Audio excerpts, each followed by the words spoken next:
بسم الله الرحمن الرحيم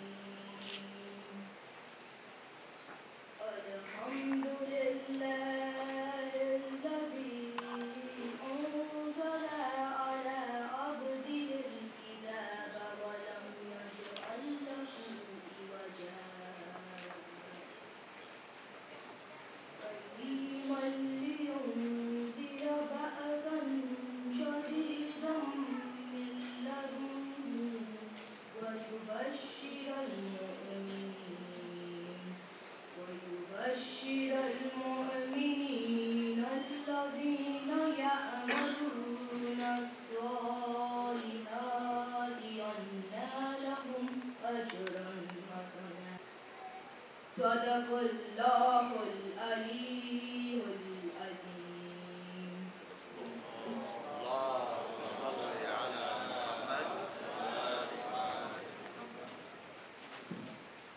In the name of Allah, the Beneficent, the Merciful. All praise unto Allah, who hath sent down unto his bondman the book, and hath not replaced therein any crookedness, straightforward that it may warn of a severe violence from before him, and bring glad tidings to the believers who work righteous works, that theirs shall be a goodly hire. They will abide therein forever, and that it may warn those who say, God hath taken a son. No knowledge thereof have they, nor have their fathers. A deist is the word that cometh out their mouths. They say not, but a lie. Happily thou art going to kill thyself over their footsteps, if they believe not in the discourse out of sorrow. Verily we have made whatsoever is on the earth as an adornment thereof, that we may prove to them which of them is best in work. And verily, we are going to make whatsoever is thereon a soil there. Deemest thou that the people of the cave and the inscription were of our science a wonder? Recall what times the youth betook themselves to the cave and said, Our Lord, vouchsafe unto us mercy from before thee, and prepare for us in our affair a right course. Wherefore we put a covering over their ears in the cave for a number of years. Thereafter we raised them up that we might know which of the two parties was best at reckoning the time that had tarried. We recount unto thee their tidings with truth. Verily they were certain youths who believed in the Lord, and we increased them in guidance.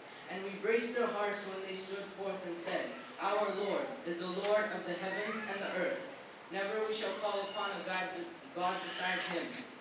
For then we shall be saying an abomination. These our people have taken for themselves gods besides him. Wherefore bring they not for them an authority manifest? And who doth greater wrong than he who fabricated against God a lie? And now when ye have withdrawn from them and that which they worship except God, betake yourselves to the cave. Your Lord will unfold for you some of his mercy, and will prepare for you of your affair an easier arrangement. MashaAllah. Wow. We're also gathered here today to remind ourselves of the lofty values that Imam Khomeini stood for, the values of justice, righteousness, brotherhood, and faith. We are glad to have our respected guests here, Maulana Sayyid Zaki Bakri, Brother Zafar Bangash, who's also one of the hosts, and Mr. Eric Walberg. I welcome you on behalf of the organizers, volunteers, and attendees. This evening is filled with many programs for every age group. We'll be having a quiz competition for the youth. We'll also have poets come up and recite their poems about Imam Khomeini in between the speeches. And as well, please don't forget to look at the art being displayed in the back over there that has been made and submitted by some kids for this evening. The winners of all these competitions, as well as the poetry competition, will be announced at the end of the program. A laptop, a camera, gift cards, and more are waiting for the hardworking participants and winners. Just to be clear, I'll also be participating in the quiz competition, and I don't know the questions or the answers, or at least not all of them. Our target tonight is to finish before the Maghrib prayer so that you can pray Maghrib in your own mosque or homes and can attend other late night programs. Without further ado, I'd like to invite Mr. Eric Walberg to the stage. So, Mr. Eric Walberg is known worldwide as a journalist specializing in the Middle East, Central Asia, and Russia. He has spent 6 years at the foremost Cairo newspaper, Al Ahram, and he's a regular contributor to Counterpunch, Dissident Voice, Global Research, and RTTV. His book, Postmodern Imperialism, which is published in Chinese, Turkish, and Russian, and he's a graduate of University of Toronto and Cambridge in economics. His book is available over here for $20. I did my book launch. This is the third book that I've written about things anti-imperialist and Islamic to some extent. The first book was more just about 20th century imperialism.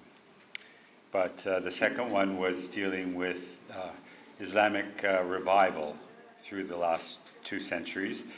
And this one is more dealing with the political side of Islam. Can I? There, okay. First, if we're talking about Islam, we should get terms clear. I'm speaking now to a Muslim group, so it's a little bit maybe out of my league to try to give explanations. But this was how I started my talk at Beit Zatoun a few days ago, because most people there were secular and just Western. But of course, we all know Islamism, it's the fundamentalism, the revival of Islamic fundamentalism that started in the 19th century. The first, what we could call Islamist leader was Wahhab in Saudi Arabia. Now, this movement that became Wahhabism is very strictly focused on the physical nature of imitating Muhammad in his dress, in food, just the way you hold your hands, those kinds of simple things. The idea being that if you look a lot like Muhammad and act like him, that you will be achieving a higher sense of spirituality.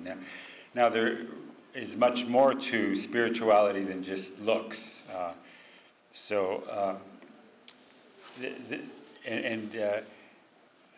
The Wahhabis could get away with this kind of quietist Islamism. Quietism meaning no politics.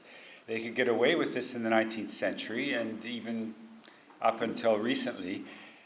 In the 19th century, Saudi Arabia was a windswept, barren desert, isolated, of no strategic interest to the West, had no resources. Even after oil was found in 1930 and it became more strategically significant as a place in the middle of the new great game that was going on, the U.S. was happy to agree with the Saudi leaders and the Wahhabis to continue their very narrow and, I won't be too negative, their very narrow view of Islam, as long as they let the U.S. continue whatever policies it was pursuing. And we see this right up until today, that in Yemen, I mean, this is going a step beyond that quietism. The Saudis have actually been bombing. In the past, they haven't actually attacked other Muslims, although they did send troops into Bahrain. But bombing their neighbors is a new step, and that's at the U.S. behest. So you can see that this Wahhabism is finally breaking down under the stress of the terrible policies of the U.S. and the terrible situation. So there's the Wahhabism. There's also the Salafi, who are really not much different than the Wahhabis. They're another strictly fundamentalist, not interested in political Islam, although that did change with the occupation of Palestine in the 1960s and the writings of Qutb, the Muslim Brotherhood radical scholar, and with with the Afghan uprising in 1979, these Salafi came in great numbers as jihadi to fight to liberate Afghanistan from the Soviet occupation. Well, that tragic period finally ended, and they were then dispersed around the world. And we have to keep in mind, of course, the U.S. financed them, and that they wouldn't exist without the U.S. backing of that war in Afghanistan.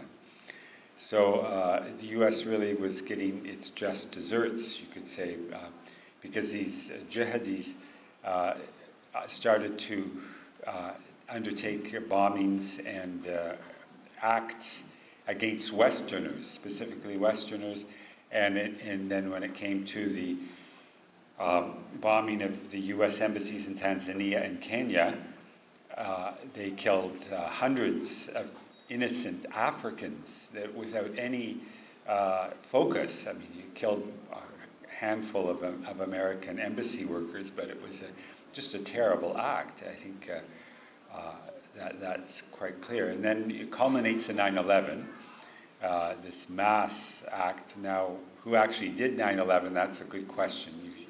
You can see my take on it. I have a chapter, Who Done It?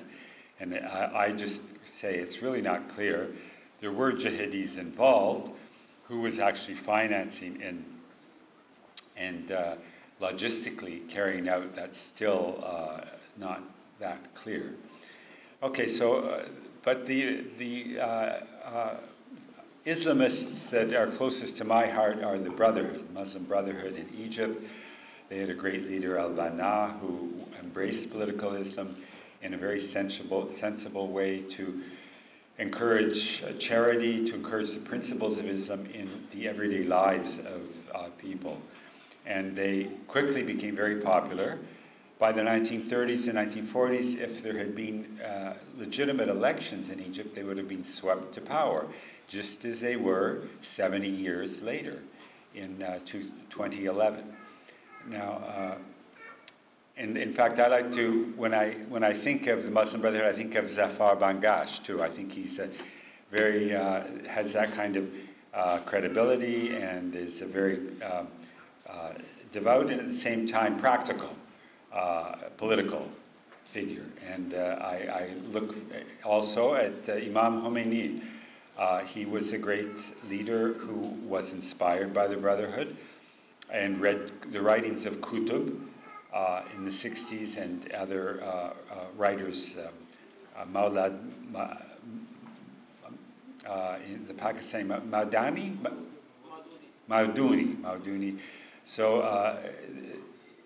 and I'm very pleased to be able to speak in the Imam Khomeini's honor. Just as an aside, I was in Iran last year for a conference, an anti-Zionist conference. And I met some wonderful people, very, very bright, articulate, anti-Zionist, but at the same time not racist, or as the West claims. And there's no sense of terrorist desire there. So that the Iranian model is very similar, I think, to the heritage of the Brotherhood. Now, I know I've got some critics here of the Brotherhood. We could, if we have a question and answer maybe at the end, or we could talk, because I was living in Egypt right up until 2012, and I know New Brotherhood people, and I saw the kind of politics and the difficulties they were having, and I still think they did a good job in spite of whatever problems they faced and mistakes they may have made. It's not an easy job. I don't think it was a golden opportunity, as Ali Mallah said. I think it was an opportunity loaded with dangers and almost impossible to.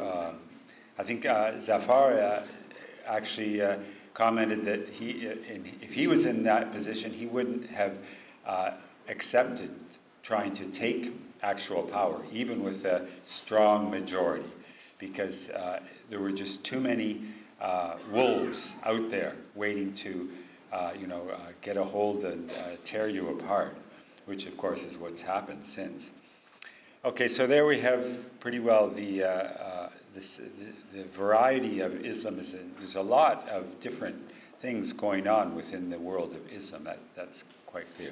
Now, is it a clash of civilizations? Well, of course it is. The civilization mean the culture that binds a society together.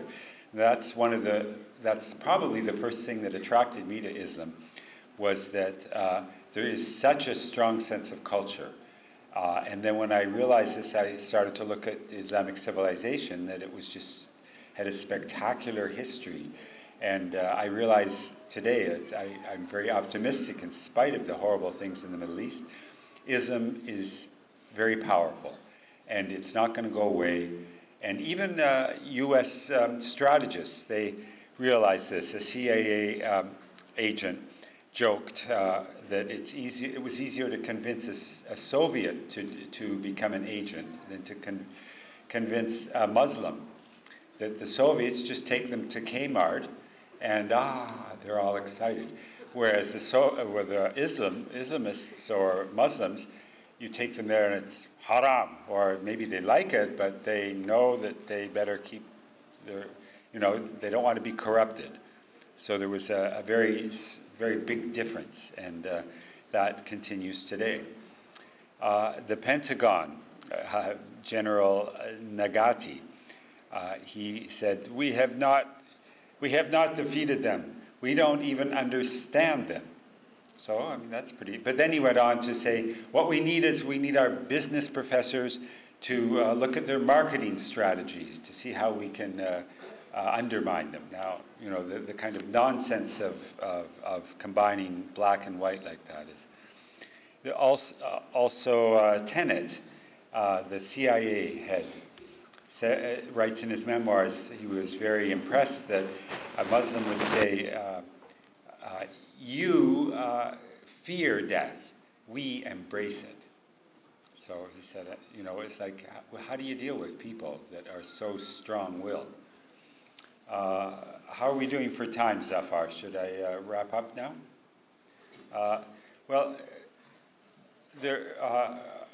Just a few comments about what's the spiritual basis for the resistance. Well, it's not just Islam that is all religions resist imperialism, and because imperialism undermines ethics. It destroys the social fabric. It takes away people's beliefs. So no religion actually likes imperialism, I don't think, or capitalism and the international variant of capitalism, imperialism. But only Islam seems to be a resilient force. And after all that it's been through, it's stronger than ever. You kill thousands of Taliban freedom fighters, and the next day there's more out there. And it's very saddens me. I'm in great awe of the Taliban, even though I never really liked some of their policies. But who cares what I think? They should be left in peace. They should. They can evolve towards what they're going, what society they want. And this is something that I was suggesting to the secularists I was talking to, and perhaps it's appropriate here for you. There's no rigid type of Islamist. There are beliefs, and there are people adapting to contexts. When the context is very, very stressful, you end up with something, and there's a collapse of social order. You find something like ISIS arising. I don't call them terrorists. I call them jihadists. And the same with Hamas. Hamas, who suffered, they had a terrible fight with ISIS in Jerusalem in 2009. And yet, just recently, the Hamas spokesman, Zahari, I think it's Zahari, I don't have my notes here, but Zahar, he said, we don't use this word terrorist. This is a word that is used in the press to undermine, to distract. It's a political term, politically loaded term. Even if we don't agree, we still will not call ISIS terrorists. And we will not take part in the U.S. War against ISIS, the bombing and all of that. So I think that kind of principled position is very impressive to me, that they're not joining the, some people, some Muslims are supporting U.S. and their activities, and I think that's outrageous. That you can take a principled position and just keep it clear that the U.S. is doing, right from the start and today, everything it does is the opposite of what's even going to help them. They end up shooting themselves in the foot with all their bombings and interference, and it's quite clear the U.S. has to get out. I think we all agree on that. Now there have been some new developments too. I mentioned the bombings of the Saudis in Yemen. This is a new development. The Saudi Wahhabis have always said, oh, we don't involve in politics, we're nice and clean, we're just following Muhammad's path. Whereas now they're being pushed by their masters into actually doing some of the dirty work. And that just shows you how weak the U.S. has become, that it's got to call on these allies to do its bombings for it. I'd say it happened in Syria. Couldn't move into Syria the way it did into Iraq and Afghanistan. So it's in a more defensive position. Also, their cooperation with Iran, to some extent. I mean, it's not quite clear. I think there's more going on there than we see, but there is a step towards détente, if you like, with Iran. And I think that again shows you that maybe they're finally waking up, that they're harming themselves more by continuing this standoff. Okay, I think I don't want to go on too long. Once again, I hope that we can have a chance later to discuss some of these points. I'm happy to take on Ali's, and I'm sure other people have some good points to make. Then we have to organize a debate between you and me.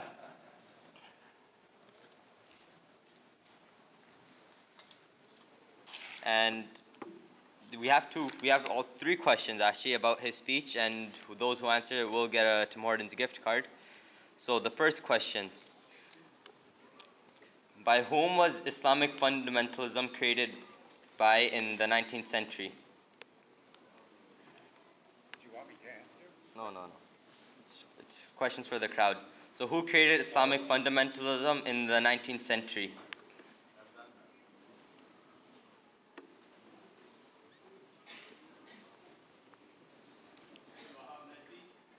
Yes. The second question: it is easy to convert a Soviet to an agent than Muslims. Who was this said by? He's saying George Tenet, that's right. I heard George Tenet too from down there. I'm going to re-ask the question, or re-ask the statement that the question was based on. Who in his memoirs wrote that Muslims accuse us, they say, you're afraid of death. We embrace it.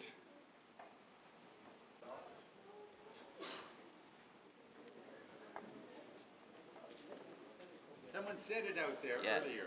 Just say it again. No. Yeah. Yeah. Yes. Yes. Well done. I'll move on to the second question. Or the third question, sorry. All religions resist blank. What word fits inside that blank? Yes, thank you.